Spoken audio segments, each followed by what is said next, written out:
The drone mystery that we've been talking about makes its way to the Senate floor. That was earlier this afternoon. The Majority Leader Chuck Schumer introducing a bill that would help local and federal law enforcement coordinate drone detection, give more authority to local officials on the ground. Paul Rieckhoff's here, host of the Independent Americans podcast, co-founder American Veterans for Ukraine.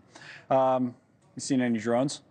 Yeah. Have you really? For years. No, come on. I think everybody's seen drones flying around of course. At points, right? What do you think? I'm not on my roof, like, looking at them and confusing them with stars and airplanes and everything else. Is that all you think it is, or you think there's something? Look, I think this is like almost every other issue in America. Like, there's some legitimate issues in it, but then there's a massive amount of politics, scaremongering, dismissal. I think everybody recognizes that it would be a good idea if the government had an idea what the heck all these things were flying over. Yes. Especially over football stadiums and military bases and things like that. And then there is a real issue that we may be behind where we should be in terms of overhead security. Look at, for example, Ukraine, right? Drones are a very essential part of the battlefield. China probably has a significant drone advantage. So I think about this as a national security issue. So maybe it raises serious issues there that we should deal with. To Schumer's point, other people's point, that we should be dealing whatever's going on here. This, if we don't know, that's a problem. We should deal with it. I'm also not comfortable with all the 16-year-olds who are flying them around my house and everywhere else all the time. So there's definitely an opportunity for some regulation. Chuck Schumer never misses a populist political opportunity, so he's definitely going to jump on this and get in front of the cameras. But I think it comes down to, like, what's the real issue here? Can we get real data? And then can we attack it in a bipartisan way? Maybe this is one issue we can get Republicans and Democrats to unite around in time for the holidays.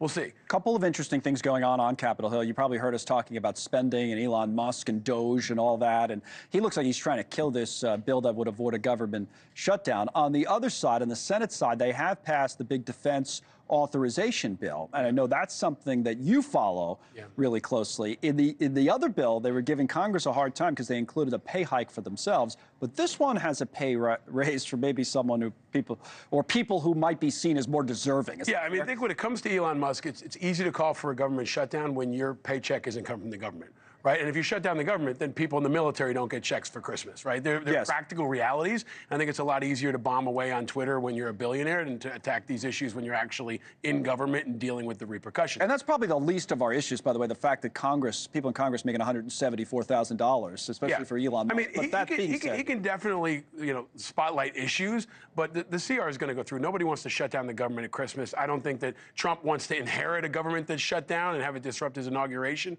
and everything else. All the ripple effects would be tremendous, and the stress on our country would be unnecessary, in my view. But the good news is the Senate and House did pass a defense bill, as they do every year when nobody's paying attention. A massive military spending bill went through, and it includes a 4.6% pay increase for junior enlisted. That means people who are making $26,000 a year are going to be making like $30,000 a year. When you're making that small amount of money, it's pretty significant. Is that what they make, junior enlisted? Yeah, and our lower enlisted folks are going to go from 30 to about 36. So at the bottomest level of the military, this is a significant pay increase. It's definitely something Trump's going to be talking about. There was bipartisan support for it, and now it goes to the president's desk for a signature. Yeah, least we could do. Talk about spending, but, Yeah, when there's all this money being talked about going around, especially in government, it'd be nice to put some of it to the people who are in harm's way and not with their families these holidays. Okay, Defense Department, you and I have had many a conversation over the last few weeks about Pete Hegseth and where his nomination is going. It's been up and down and all around. I put up a headline from The Hill that said the Senate is now preparing for Kavanaugh 2.0 with the Hegseth hearings. The tentative plan, as we understand it, Senate Armed Services Committee, is to hold the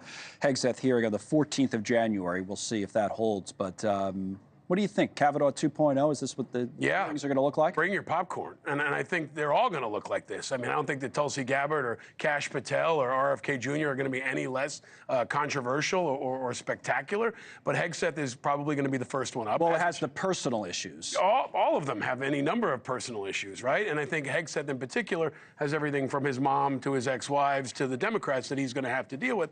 And he's considered, a culture warrior for Trump. Trump believes in him, and he's going to put him in the fire, and we're going to find out. But there's also 3+ weeks of time in between then when more information can come out, more reports can come out, additional oversight, and an FBI background check should be happening. Yeah. So we're a long way before we get to that point, but that could be the first of what will be a number of unprecedented spectacles in Washington.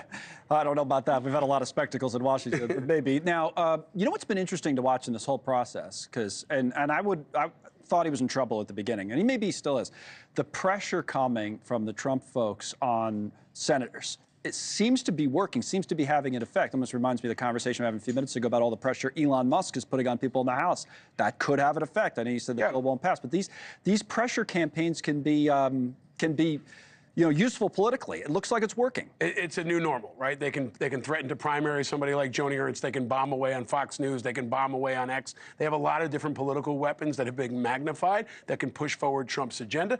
But I think what the lesson for Joni Ernst especially is, keep your head down until you have to pick it up. And the time for her to pick it up is going to be around the hearings. I think a lot of senators are going to have a bit of a chilling effect here. They're going to be more careful in what they say in the early days and wait till the confirmation hearings when it's apparent to everybody whether a candidate's going to go through or not. But it was a powerful message from the base to someone who's considered more moderate, and it did send a message. We'll see if it stops her from voting for him.